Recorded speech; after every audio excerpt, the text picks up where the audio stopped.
Hello, I'm Macy, a 42-year-old woman who has gone through a lot in her life.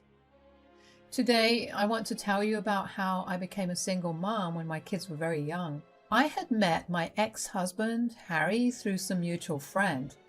We hit it off pretty well. He was everything I had ever dreamed of. We both worked good jobs and we were financially stable. While I had no contact with my family, Harry's parents welcomed me with open arms. He checked all my boxes, so of course I said yes when he asked me to marry him after 3 years of dating. Harry was always open about his desire to start a family. I wasn't the biggest fan of having kids, but I wanted to make Harry happy, so I agreed to it. However, once my kids were born, I knew that I had made the best decision of my life. Initially, Harry was an amazing father and husband. He took care of us, sometimes to the point that he even forgot about himself. I truly thought I had hit the jackpot with him. But then, out of the blue, a couple of years after I had both kids, things started going downhill. He had a new coworker join his team and they began to hang out a lot. Now, from the start, I did not like the look of his coworker. That man just looked like a bad influence. My gut feeling was right because pretty soon, Harry was ignoring me and the kids. He would come back home from work and lock himself up in his room to play games. I tried talking to him over and over again, but he never listened to me. We would get into these heated arguments when the kids weren't around. He would complain about me pushing too many responsibilities on him and me being a nag. The thing is, I wasn't asking him to go above and beyond. I just wanted him to do something, considering he was doing absolutely nothing at that moment. And then one day, Harry asked me if he could take the kids to the park while I was at work. He had a day off and he wanted to bond with the kids. At that moment, I was filled with so much joy at the prospect that Harry was coming back to his old self that I readily agreed to it without thinking about my kids skipping school. I was at work when my father-in-law, Dave, called me. It was not very odd for me to get calls from him at that time because he would call me to regularly check in on me, so I happily picked up. But he sounded upset.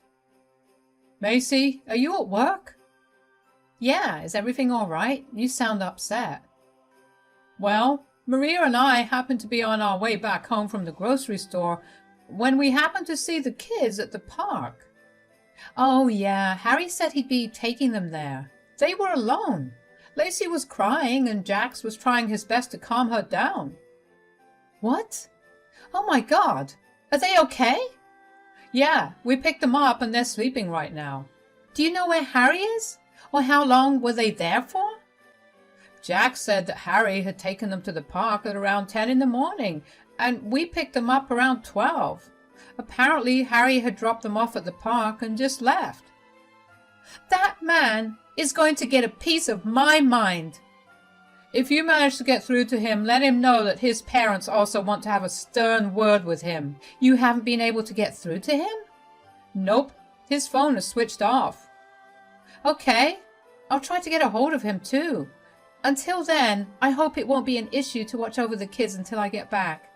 "Of course not, honey. We'll make sure they eat too when they wake up." "Thanks a lot. I don't know what I'd do without you two." I managed to be kind and grateful even though I was raging on the inside. Once I was off the phone with Dave, I immediately dialed for Harry. Just like David said, Harry's phone was switched off. I don't know how I managed to get through the rest of my workday. I kept making phone calls to Harry throughout the day, but never got a response. Once I was done with work, I decided to go home first. I hoped that Harry was just at home playing some games. I know that it's pathetic, but I still hoped that he had only left the kids in the park to play his stupid games. I called Dave and informed him about my plan, and he assured me that it was all right. I also didn't want my kids to see me getting angry at Harry if he was actually at home. Harry and I had been struggling for a while, but I didn't want my kids to see any of that. I didn't want them to think that the toxic aspects of my relationship with Harry were normal. When I got back home, I immediately noticed that something was different. the house felt emptier. I had a sinking feeling in my chest. I ran through the house yelling out for Harry, but he was nowhere there. With every room I walked into, the more I panicked when I didn't see him there. I walked into his den in the basement and saw that it was completely cleared out. It was then that I actually felt a huge panic attack coming about.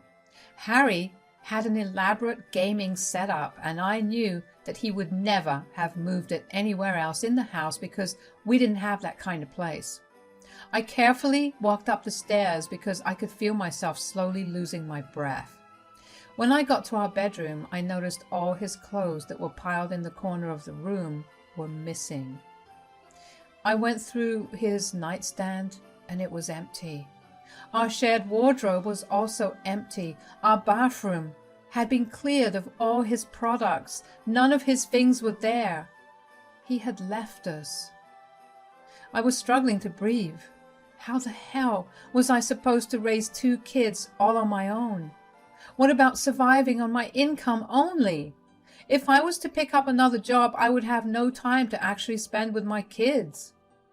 In my panic, I kept calling Harry. I didn't care about anything at that point. My dignity and ego were not going to stop me from begging Harry on my knees to come back. But of course, none of my calls went through, and neither did my messages.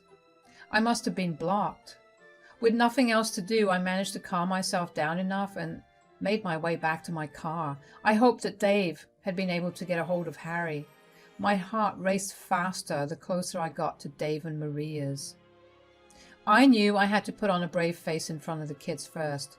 My kids greeted me at the front door. I hugged them and did a quick once-over to check if they were all okay. They looked happy and fine, and I felt a little relieved. They told me all about their day, and for a second, I had forgotten about my huge problem. Maria sensed my unease, though, so she had my kids leave the room to play in their playroom. She went back into the living room with a glass of water. Dave, Maria, and I sat on the couch and we began to discuss everything that had happened. "Did you manage to talk to Harry?" No, I don't know where he is and I'm freaking out." "What's wrong?" "I went back home and all his stuff is gone." "Gone? What do you mean, gone?" "Gone, as in there's no trace that he ever even lived in our home. All his clothes, his toiletries, his gaming things, everything's just gone." "You think he left you?" "I hate that he's done this." "I'm going to teach him a good lesson if he does come back. That is not how I raised my son to behave." "Do you have any idea where he may be?" "Well, there are his friends, places, and some of his usual haunts, but other than that, not really." "Okay, well, let's start by talking to his friends and then looking around the places he usually visits. If nothing turns up, we'll go to the police." I really did not want to get the police involved in this matter, so I tried calling everyone that we knew. I even managed to find some of Harry's high school friends and asked them if they had seen him around. Maria and Dave contacted their relatives and neighbors to find any information. We even went around the city looking for him. During this time, I had to juggle the kids and work. I was lucky enough to get a week off when I explained my situation to my boss. When it came to dealing with my kids, however, that was a lot tougher. I got asked every single day where their dad was, and I had no answer to really give them. I would tell them that he was away on a business trip, and then they would ask when he'd be back. Thankfully, Dave and Maria had my back a lot. When it got too overwhelming to juggle everything, they took over. Eventually, we did get the police involved. However, they said that they were not going to be able to help considering he left on his own accord, so he technically was not a missing person. Everything shattered at that moment. I didn't know how to proceed from there. Maria and Dave also seemed to be in some sort of trance, just like I was. I remember feeling so betrayed and abandoned at that moment. What happened to all of Harry and I's promises? What about our promise to stay together forever, or to raise our kids to be great people, or to even go on a date every 4th Saturday of the month? I spent every night crying myself to sleep after that. I couldn't even face my kids because how could I tell them that their dad had run away from us and left us? Dave and Maria came over one night to check in on me, and after I had put the kids to bed, I broke down crying in front of them. Before I knew it, the two of them were crying too. We just held each other for a little while until we stopped crying. I'm sorry, I didn't mean to cry this way. There's every reason to cry. You've lost a husband and we've lost our son. We get what you feel. Yes, that's why we keep coming over. I guess somewhere inside we feel guilty for his behavior. You have absolutely no reason to feel any guilt. He was the one who made the decision to abandon us, and he's responsible for it. Yeah, but maybe it was the way we brought him up that made him... Nonsense! I know you brought him up well because you are here right now. You could have also left us alone since your son is not here, but you've chosen to be here to take care of us and help me out. You're right. We can never leave you guys. You're family. Precisely, Macy. I want you to remember that we're family. We want to help you and the kids out in any way possible. Don't hesitate to ask us, okay? Of course. After that, we slowly grew out of the hurt and misery we felt. I managed to somehow break the news to my kids about their father's abandonment. I feel like they had an inkling that their father was never coming back because they were eerily calm about it. They only asked me if their grandparents and I were going to leave them too. I assured them we would never, and that was the first time I didn't feel upset at Harry. Instead, I felt rage towards him. He had shown my kids what abandonment felt like, and now they were going to be cautious about it for a while. But my in-laws and I tried our hardest to do only the best for them and show them that we were never going anywhere. The kids continued to thrive, and I began to see them going back to their happy, bubbly selves. Around 5 years into Harry's disappearance, I stopped checking up on him. I had been religiously trying to contact him up until then, but then one day I realized just how long 5 years was. Harry had missed a lot of firsts of his kids, and the kids had all but forgotten about him. I didn't see any reason to want him back. 10 years after Harry left us, things were going well for us. Jax got into his dream college with a full ride, and Lacey was acing all her classes. I was earning enough for us to live more than comfortably. Maria and Dave were practically living with us because they were getting pretty old, and we didn't want them to be living on their own. Maria and Dave were struggling with their health, their bones hurt, and in general had issues with their blood and sugar levels. I was dreading one of them passing away. They had been my rock during my hard times, so I wanted them to enjoy a good time with me then. It took years for all of us to adjust to our new lives, and I wanted them to enjoy it to its fullest. I guess it came as no real surprise to me when Dave got really ill. Maria and I kept taking turns staying at the hospital when Dave had slipped into a coma. It was a hard time for all of us. For a long while, there was no laughter or smiles in our home. However, things changed when Dave finally woke up. He was still very weak and sick, but he was still alive.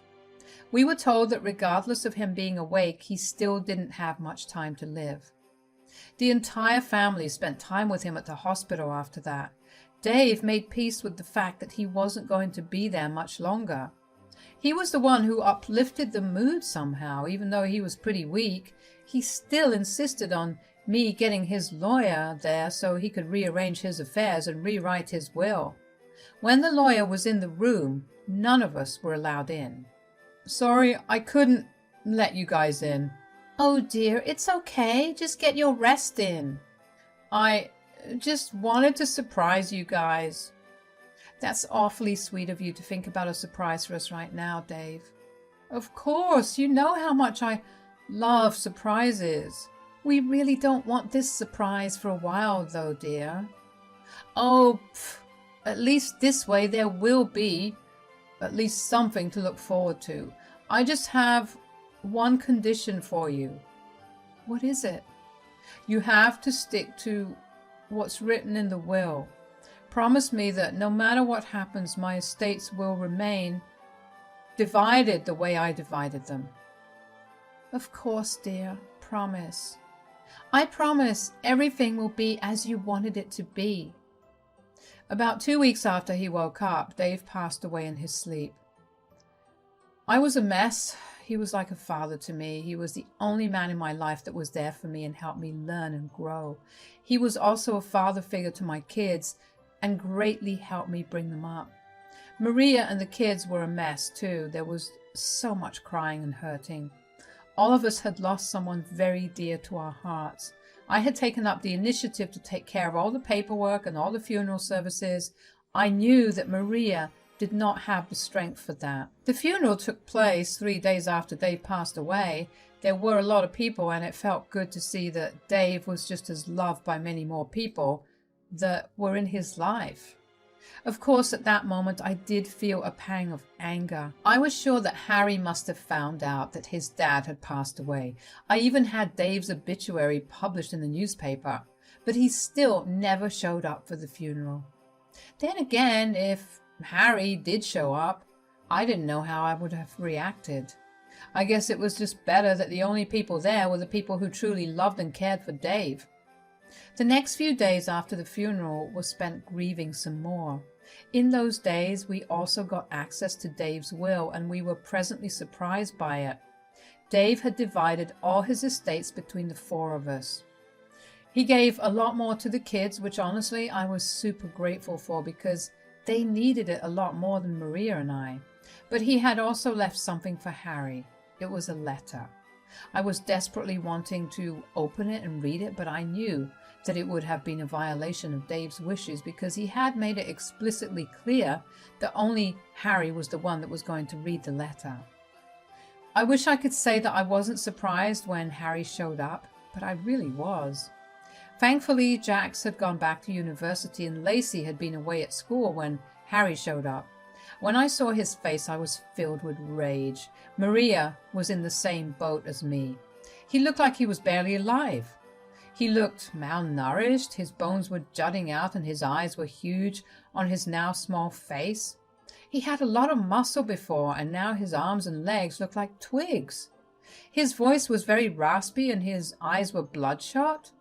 I had a very strong feeling that he must have spent the last few years abusing substances. Of course, I know that addictions are a genuine illness that needs to be treated. If it were any other circumstance, I would have empathized with an addict, but not with Harry. No, he was a man that had it all. He had the perfect wife, the perfect kids, the perfect house, the perfect job, and the perfect friend. He threw it all away because he didn't want to be responsible anymore and wanted to do substances instead. What the hell are you doing here? What do you mean? I'm here to meet you guys. Cut the crap, Harry. You went missing for 10 years and suddenly you want to meet? I know I messed up, but I really do want to make up for everything I did. Right. I don't think that's possible, and you know it. So tell us why you're actually here, or I will have to get the cops involved. No need to be so aggressive. I'm here because I just found out my dad died. Excuse me for wanting to meet my family. Was that what it took for you to come back? Well, yeah, my dad was my everything, and finding out that he's no longer going to be there just shifted my entire perspective. I feel like crap that I didn't get to spend time with him. Why did you leave then? Because I guess I was just tired with everything going on in my life and I ran away from it. You're disgusting. I hope you know it. Yeah, well, anyways, did Dad leave me anything? That's when it clicked in my head. It must have clicked in Maria's head too, because we made eye contact with each other as soon as Harry asked that. Harry did not care for his father or his family. He was there to collect his inheritance. Of course I was angry.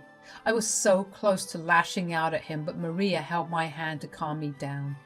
She was right. I knew that Dave did leave something for him, and it was not what Harry wanted.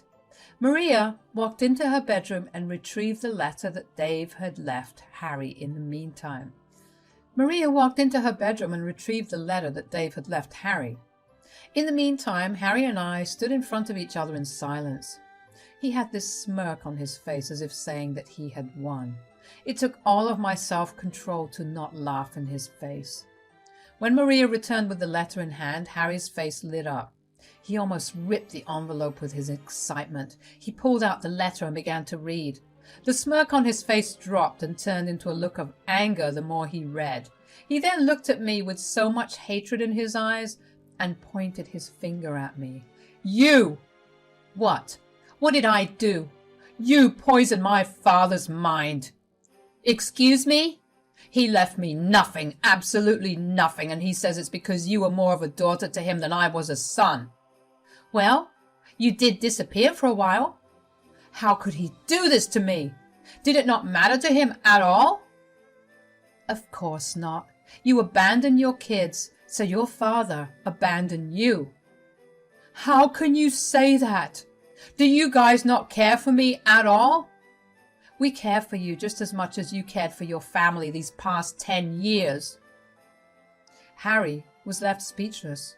He couldn't believe that he would be treated the same way that he had been treating us, which in my opinion is stupid of him. He had some nerve to show up and demand his inheritance when he did nothing to deserve it. He wasn't even there when his dad was suffering. But thinking about how Dave had used the last few days of his life just to write a letter disowning Harry made me feel amazing. Harry tried to make a fuss about it, but Maria nipped it in the bud. She did not listen to a word he said and told him to get out of the house. He threatened to take me to court and get his house back, but I reminded him that legally speaking, his abandoning the property meant that it automatically transferred to me. He had absolutely nothing to his name. Harry looked pale as a ghost while I was glowing with satisfaction. Finally, I got to see Harry in the same position he had put me in 10 years ago. I wish that it didn't have to involve Dave passing away, but at the end of the day, Harry got what he deserved, and that was enough. Harry left our house and our lives once again after that. He never bothered to contact us again, and honestly, we were fine with it because that had been our reality for a long time. Life went back to normal for the rest of us. It was hard to keep going because Dave wasn't there, but knowing that he loved us so much to ward off a potential selfish jerk was motivation enough to keep going.